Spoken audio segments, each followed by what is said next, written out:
ये बॉलीवुड वाले कभी सुधर नहीं सकते। दरअसल अभी IFFI का 2025 का एक फंक्शन चल रहा था जहां पर रणवीर सिंह थे।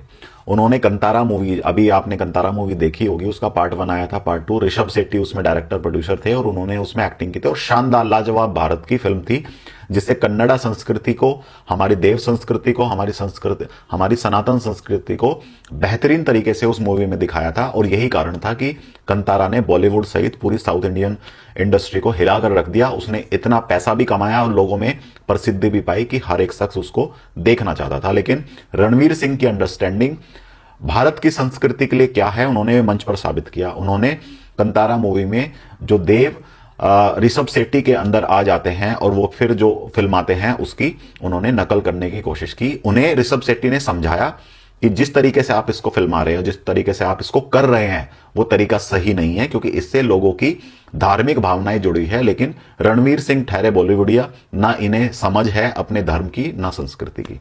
ये नहीं माने और इन्होंने अपनी अमर्यादित टिप्पणी, अमर्यादित एक्टिंग उस देव के लिए, उस माँ, उस देवी के लिए इन्होंने जारी रखी। लेकिन अब उस पर कंट्रोवर्सी हो गई है क्योंकि इनके व्यवहार ने कन्नड़ा लोगों की और सनातन लोगों की धार्मिक भावनाओं को आहत किया है।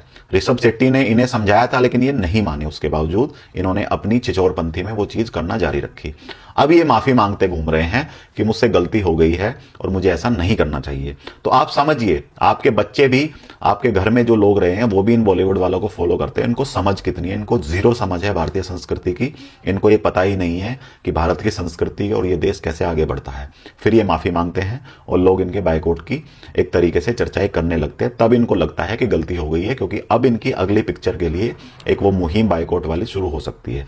तो रणवीर सिंह जैसे लोगों को सलाह है कि अगर समझ नहीं है तो भारत के धर्म, संस्कृति और कल्चर पर कभी भी टिप्पणी मत करो। सोच समझ कर बोला करो, फिर माफी मांगने आपको पड़ती है और आपकी उसमें बेइज्जती होती है।